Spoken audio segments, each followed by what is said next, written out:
বাংলায় double engine সরকারের সুফল। আজকে প্রধানমন্ত্রীর সঙ্গে মুখ্যমন্ত্রীর প্রায় 50 মিনিট সাক্ষাৎকার। সেই 50 মিনিট সাক্ষাৎকারে সবকা সাথ সবকা বিকাশে বাংলায় যে অগ্রাধিকার সে কথা বুঝিয়ে দিয়েছেন শুভেন্দু অধিকারীকে, মুখ্যমন্ত্রী শুভেন্দু অধিকারীকে প্রধানমন্ত্রী নরেন্দ্র মোদী। সরাসরি চলে যাব প্রতিনিধি মৈত্রীর কাছে। মৈত্রী, কি কি আশ্বাস মিলল ডাবল ইঞ্জিন সরকার হওয়ার পরে শুভেন্দু অধিকারীর কাছে?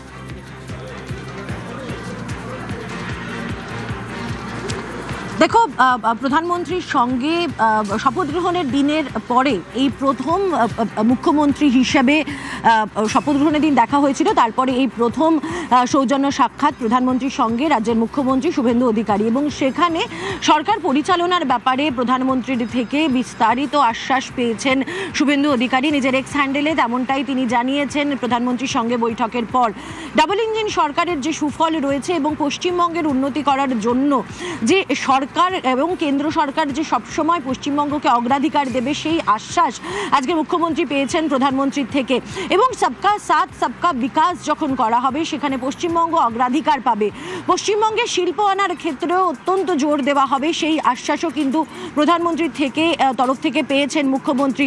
অর্থাৎ এর আগেও আমরা দেখেছি নির্বাচনের আগে বারবার করে বলা হয়েছিল যে ডাবল ইঞ্জিন সরকার আসলে প্রধানমন্ত্রী নিজে এসে বারবার করে আশ্বাস দিয়ে গিয়েছিলেন যে বাংলার মানুষকে উন্নতিতে ভরিয়ে দেবে বিজেপি সরকার, যে নতুন সরকার আসলে, এবং সেই ইঙ্গিত কিন্তু একে একে মিলতে শুরু করেছে।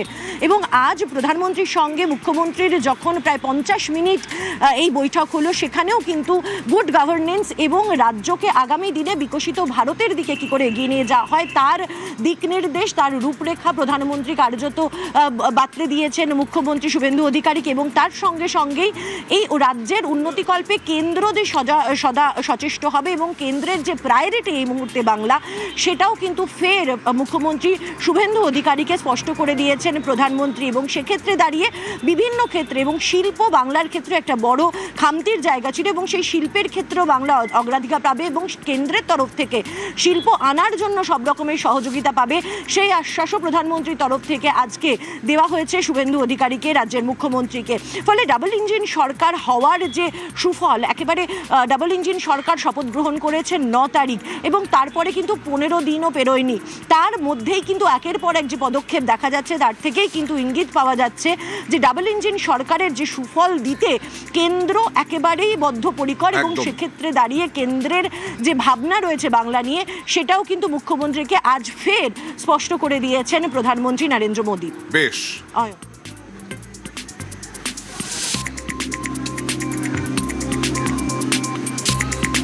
প্রধানমন্ত্রী ঝাড়গ্রামে গিয়ে ঝালমুড়ি খেয়েছিলেন, আর সেই ঝালমুড়ি বিক্রেতাকে খুনের হুমকি পাকিস্তান বাংলাদেশ থেকে ফোনে থ্রেট কল।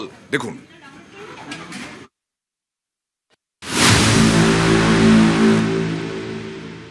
पाकिस्तान से फोन आ रहा है, धमकी दे रहा है, बम से उड़ा देंगे। फिर एक फोन में आ रहा है अभी जिंदा हो या नहीं हो, ये बांग्लादेश से आ रहा है, बार बार हमें परेशान कर रहा है। ऑडियो कॉल में बहुत फोन आ रहा है, गाली गलौज कर रहे हैं। फिर वो बोला बम से उड़ा देंगे। फिर मेरे पास वो मैसेज भी किया, व्हाट्सएप मैसेज। ইনি বিক্রম সাউ, ঝাড়গ্রামের কলেজ মোড়ের ঝালমুড়ি বিক্রেতা। বাংলায় ভোট প্রচারে এসে তার দোকান থেকে ঝালমুড়ি কিনে খেয়েছিলেন নরেন্দ্র মোদী। अच्छे वाला कितने का होता है? 10-20। हाँ, जो भी है बना दो। हाँ, प्याज खाते हैं, दिमाग नहीं खाते बस।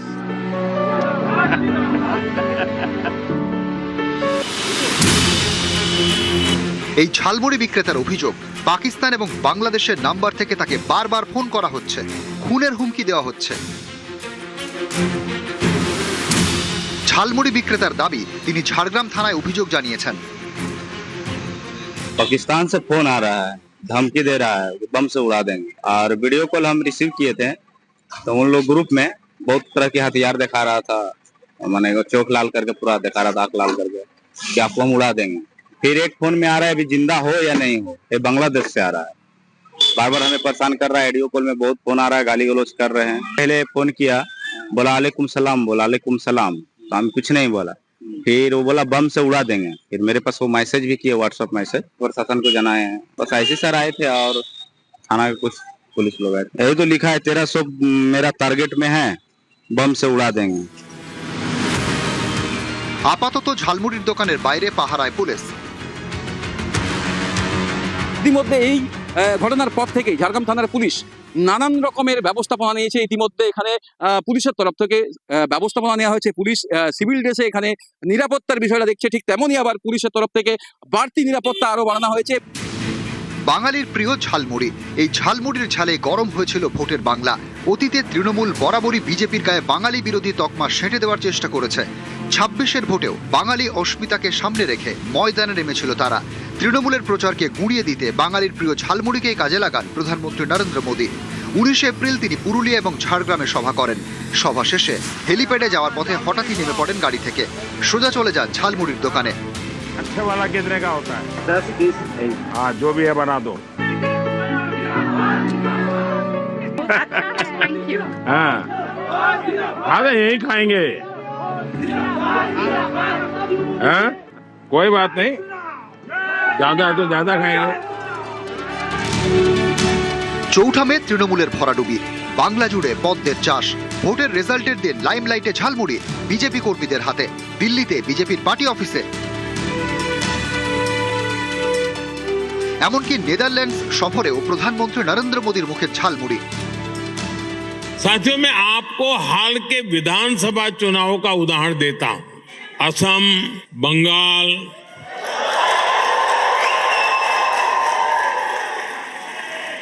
क्या झालमुड़ी यहां भी पहुंच गई?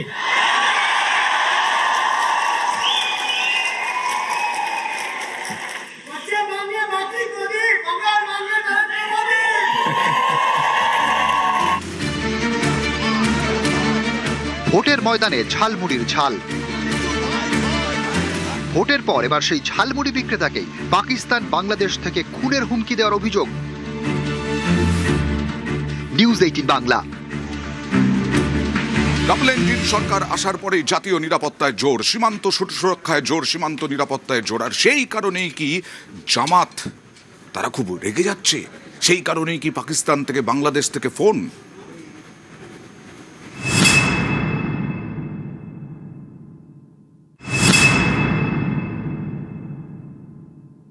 এখানকার তৃণমূল, সিপিএম, কংগ্রেস যত না চিড়বিড়ানি করছে, শুভেন্দু মুখ্যমন্ত্রী হওয়ার পরে বাংলাদেশের জামাতিদের চিড়বিড়ানি অনেক বেশি হয়ে যায়।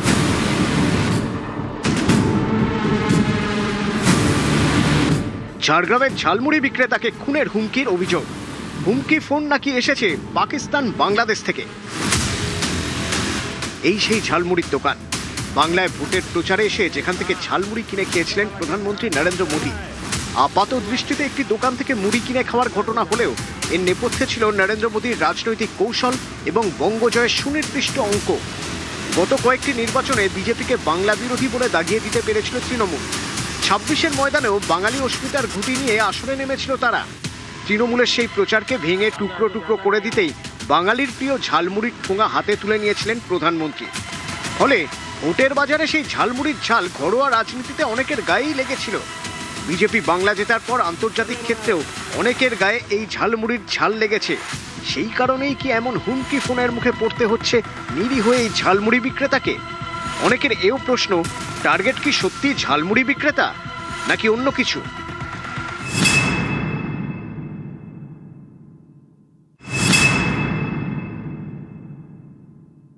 এখানকার তৃণমূল, সিপিএম, কংগ্রেস যত না চিড়বিড়ানি করছে, শুভেন্দু মুখ্যমন্ত্রী হওয়ার পরে বাংলাদেশের জামাতিদের চিড়বিড়ানি অনেক বেশি হয়ে যায়। 2014 সাল থেকে কেন্দ্রে মোদী সরকার। নরেন্দ্র মোদী, অমিত শাহর ঘোষিত এজেন্ডা অনুপ্রবেশে জিরো টলারেন্স। সেই মতো উত্তর পূর্বের বিজেপি শাসিত রাজ্যগুলিতে সীমান্ত সুরক্ষাকে নিশ্ছিদ্র করতে তৈরি হচ্ছে উচ্চমানের প্রতিরক্ষা পরিকাঠামো। এতদিন পশ্চিমবঙ্গে তৃণমূল সরকারের কেন্দ্র বিরোধিতা এই রাজ্যে প্রতিরক্ষা পরিকাঠামো তৈরির কাজকে সেভাবে এগোতে দেয়নি। অনেকের মতে যা ঘুরপথে সুবিধা করে দিয়েছে সেই সব শক্তিকে, যারা ভারতের জমিতে শত্রুতার বিষ জাল ছড়াতে চেয়েছে। বাংলাদেশ গত কয়েক বছরে জামাতের মতো মৌলবাদী শক্তির বেনজির উত্থান হয়েছে প্রতিবেশী এই দেশে। অনেকে বলেন জামাতকে সামনে রেখে ভারত বিরোধিতার ডিজাইন সফল করতে চায় পাকিস্তান। গত নির্বাচনে পশ্চিমবঙ্গ লাগোয়া অধিকাংশ আসনেই জামাতের প্রার্থীরা জিতেছেন। চক্রান্তকারী রূপ যেমনই হোক না কেন, উদ্দেশ্য একটাই, ভারত বিরোধিতা।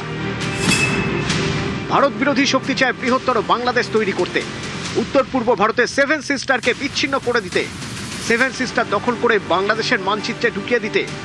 তাদের নজর রয়েছে পশ্চিমবঙ্গের চিকেন স্নেক।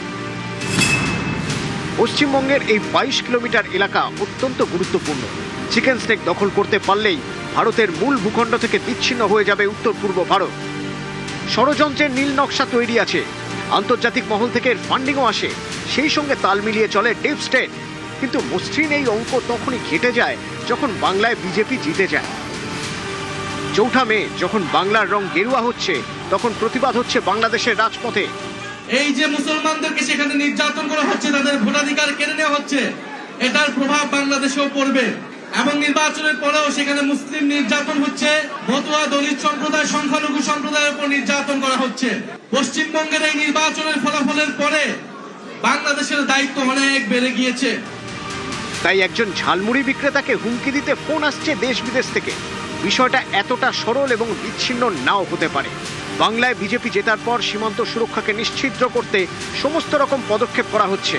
কেন্দ্র রাজ্য সমন্বয়ে জোর গতিতে এগোচ্ছে প্রতিরক্ষা পরিকাঠামো তৈরির কাজ। সত্যিই যদি ঝাড়গ্রামের ঝালমুড়ি বিক্রেতার কাছে পাকিস্তান বাংলাদেশ থেকে হুমকি ফোন এসে থাকে, তাহলে তার নেপথ্যে থাকতে পারে ভারতের বিরুদ্ধে সাজিয়ে গুছিয়ে করা ষড়যন্ত্র, ভেস্তে যাওয়ার হতাশা। সেই থেকেই হয়তো এমন হুমকি ফোন। ঝালমুড়ি বিক্রেতাকে হুমকি ফোনের অভিযোগ, কিন্তু আসলে টার্গেট হয়তো অন্য কিছু। নিউজ 18 বাংলা। জাতীয় নিরাপত্তায় জোর কেন্দ্রের, আর তাই আজকে শুভেন্দু অধিকারী অমিত শাহের সঙ্গে বৈঠক করলেন সীমান্ত সুরক্ষা নিয়ে। तीनों राज्यों के मुख्यमंत्रियों के साथ गृह मंत्रालय में हम एक बैठक भी करने वाले हैं और घुसपैठ की दृष्टि से एक मजबूत सुरक्षा ग्रिड हम बनाने वाले हैं।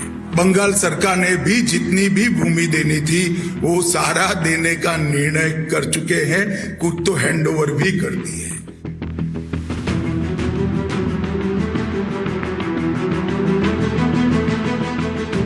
পূর্ব ভারতের নিরাপত্তাকে নিশ্চিদ্র করতে হলে পশ্চিমবঙ্গের সীমান্তকে সুরক্ষিত করতে হবে।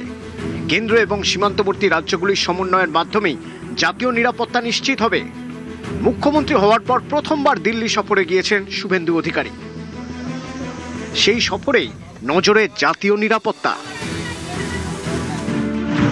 বৃহস্পতিবার কেন্দ্রীয় স্বরাষ্ট্রমন্ত্রী অমিত শাহর সঙ্গে বৈঠক করেন তিনি। শুক্রবার সীমান্ত সুরক্ষার স্বার্থে সমন্বয় নিয়ে বার্তা দেন অমিত শাহ। तीनों राज्यों के मुख्यमंत्रियों के साथ गृह मंत्रालय में हम एक बैठक भी करने वाले हैं और घुसपैठ की दृष्टि से एक मजबूत सुरक्षा ग्रिड हम बनाने वाले हैं। बंगाल सरकार ने भी जितनी भी भूमि देनी थी वो सारा देने का निर्णय कर चुके हैं, कुछ तो हैंडओवर भी कर दिए। हम स्मार्ट बॉर्डर प्रोजेक्ट को लॉन्च कर बांग्लादेश और पाकिस्तान की पूरी सीमा को हम अभेद करेंगे।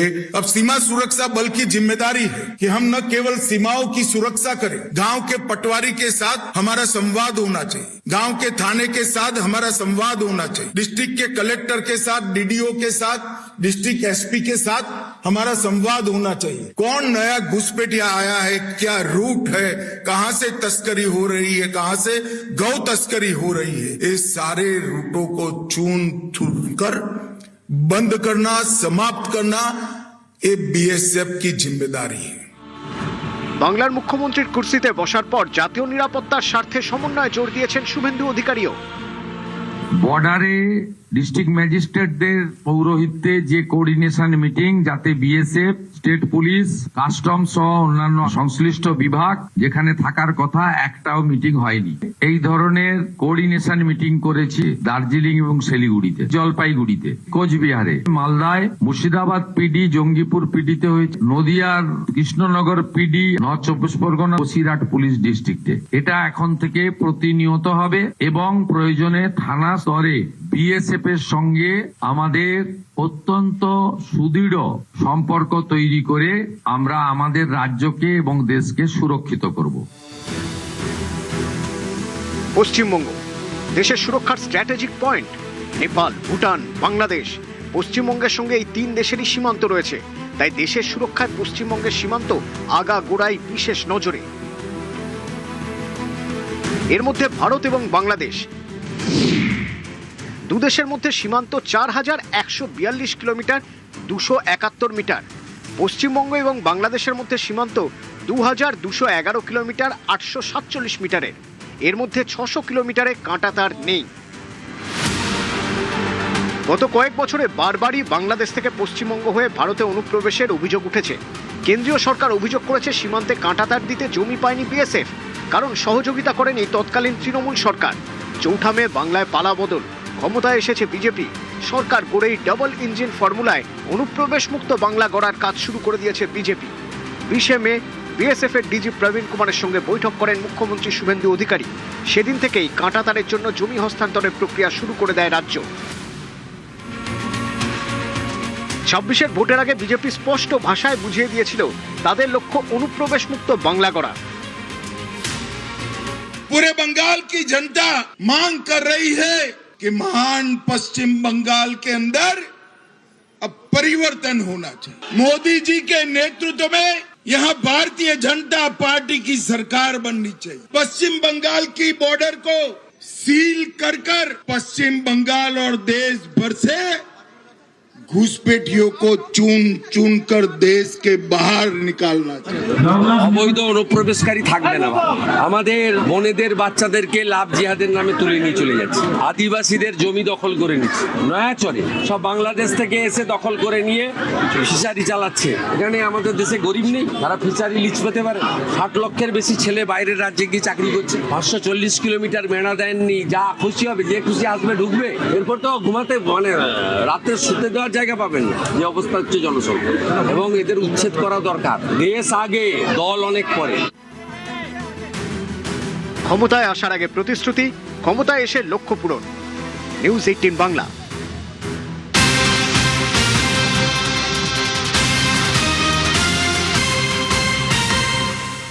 গত দুদিন আগে আম্বেদকরের মূর্তির নিচে বিধানসভায় প্রথম বিক্ষোভ কর্মসূচি পালাবদলের পর তৃণমূলের, সেখানেও তৃণমূলের গৃহদাহ। আজ বিধানসভায় ঘর না পেয়ে বিক্ষোভ, সেখানেও তৃণমূলের গৃহদাহ। আর আজকে কাউন্সিলরদের নিয়ে বৈঠক মমতা বন্দ্যোপাধ্যায়ের, সেখানেও তৃণমূলের গৃহদাহ। মানে কাউন্সিলরদের অনেকেই গড় হাজির মমতা বন্দ্যোপাধ্যায়ের বৈঠকে। সরাসরি চলে যাব প্রতিনিধি আবিরের কাছে। আবির, কতজন কাউন্সিলর তৃণমূলের, কতজন কাউন্সিলর উপস্থিত ছিলেন না, তারা কারা, উল্লেখযোগ্য নাম কি কি?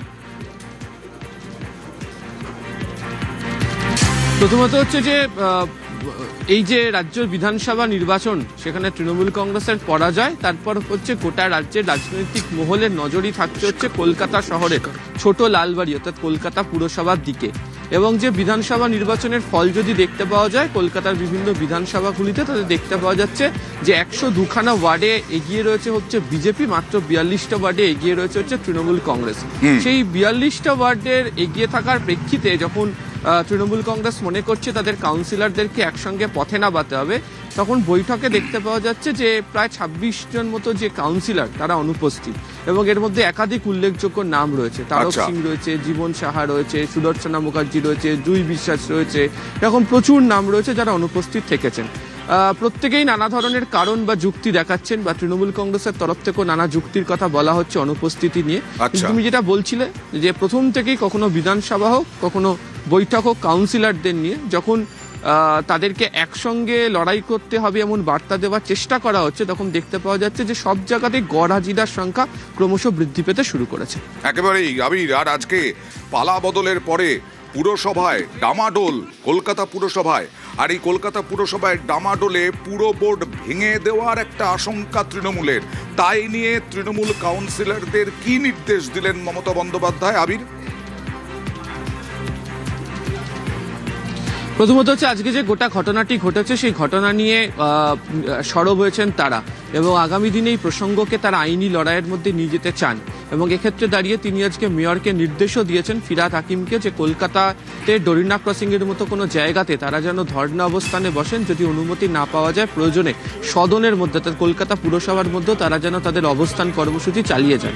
দ্বিতীয়ত বলা হয়েছে যে চাপ তৈরি করা হচ্ছে অনেকের প্রতি পদত্যাগ করানোর জন্য, কেউ যেন পদত্যাগ না করেন, নিজেরা যেন নিজেদের পদে থাকেন, যা আইনি সহায়তা দেওয়ার জন্য সেটা প্রস্তুত রয়েছে তৃণমূল কংগ্রেস, সেই আইনি সহায়তা তারা দেবেন। তৃতীয়ত বলেছেন যে ভয় পেয়ে ঘরে বসে থাকলে হবে না, যারা কাউন্সিলররা রয়েছেন তাদের দায়িত্ব মানুষজনকে পরিষেবা দেওয়া, ফলে পুরো পরিষেবা দেওয়ার জন্য তারা রাস্তাতে নেমে যেন পুরো পরিষেবা দেন। এছাড়া আরও বেশ কতগুলি প্রসঙ্গের কথা সেখানে উঠেছে, বেশ কয়েকজনের ভূমিকা নিয়ে আলোচনা হয়েছে। আবার তুমি জানো যে দেবলীনা বিশ্বাস তিনি কিছুদিন আগে তার বড় চেয়ারম্যানের পদ থেকে তিনি ইস্তফা দিয়েছেন, আগামী 7 দিনের মধ্যে সেখানে নতুন করে বড় চেয়ারম্যান নিয়োগ করানোর নির্দেশ আজকের বৈঠকের মধ্যে ফিরহাদ হাকিম সহ বাকি যারা রয়েছেন তাদেরকে দেওয়া হয়েছে, এমনটাই আমরা সূত্র মারফত জানতে পেরেছি। দেখা যাক বিরোধিতার আন্দোলনের কি পদক্ষেপ করে তৃণমূল। কিন্তু কি হয়েছিল আজকে যে ডামাডোল, বাংলায় বদল, পুরো বোর্ডে ডামাডোল, কলকাতা পুরসভায় নজিরবিহীন কাণ্ড। পুরো বোর্ড ভেঙে দেওয়ার আশঙ্কা তৃণমূলের। কলকাতা পুরসভায় অধিবেশন কক্ষে তালা, অধিবেশন কক্ষে তালা, কারণ অধিবেশন স্থগিত করে দেওয়া হলো পুরো আধিকারিকদের পক্ষ থেকে। সেই নিয়েই একেবারে তর্ক বিতর্ক। কলকাতা পুরসভায় অধিবেশন কক্ষের বাইরেই বসলো অধিবেশন। কোথায় বসলো? কাউন্সিলর্স ক্লাবে মালা রায়ের নেতৃত্বে। শুক্রবার সেই অধিবেশন হওয়ার কথা ছিল, আজকে অধিবেশন হওয়ার কথা ছিল। অভিযোগ, চেয়ারপারসনের সঙ্গে কোনো রকম আলোচনা ছাড়াই এই অধিবেশন স্থগিত করে দেন পুরসভার সেক্রেটারি। এরপর কাউন্সিলর্স ক্লাব রুমে অধিবেশনের সিদ্ধান্ত নেন মালা রায়। অরূপ চক্রবর্তী তৃণমূলের কাউন্সিলর এবং বিজেপির কাউন্সিলর বিধায়ক সজল ঘোষ, তিনি কি বলছেন দেখুন। পুরসভার অধিবেশন কবে ডাকা হবে বা স্থগিত করা হবে বা কবে সেই অধিবেশনের দিন হবে সেটা ঠিক করার এখতিয়ার এক এবং একমাত্র পুরো চেয়ারম্যানের হাতে, অন্য কারুর হাতে নয়। আইন অনুযায়ী যেটা ওনারা করেছেন সেটা অগণতান্ত্রিক এবং বেআইনি কাজ। এর ফলে যেটা হচ্ছে, আপনারা জানেন কলকাতা পুরসভার মাসিক অধিবেশন যদি না হয়, পুরসভার যে সিভিক সার্ভিস, মানুষ সেটাই সমস্যায় পড়বেন, দৈনন্দিন সমস্যায় মানুষ পড়বেন। আইনি পদক্ষেপ নিশ্চিতভাবে তো নেবে, দল তো সেটা নেবেই। মুখ্যমন্ত্রী আমাদেরকে ডেকেছিলেন একটাই বার্তা দিতে, যে কঠিন পরিস্থিতি, কঠিন সময়, এই সময় ঐক্যবদ্ধ থাকার এবং আবার ওই রবীন্দ্রনাথকে স্মরণ করে চিত্ত যেথা ভয় শূন্য, উচ্চ যেথা শির। আমরা বিষয়টা ছাড়বো না, 100% বেআইনি। যদি মেয়র এইভাবে বেআইনি কাজ করেন, চেয়ারম্যান এইভাবে বেআইনি কাজ করেন, তাহলে ওনাদের এই সিটে বসার অধিকারও আর নেই। 3 থেকে 77 হতে কিন্তু আমাদের কখনোই বেশি সময় লাগে না, এটা মাথায় রাখতে বলবেন ওদের।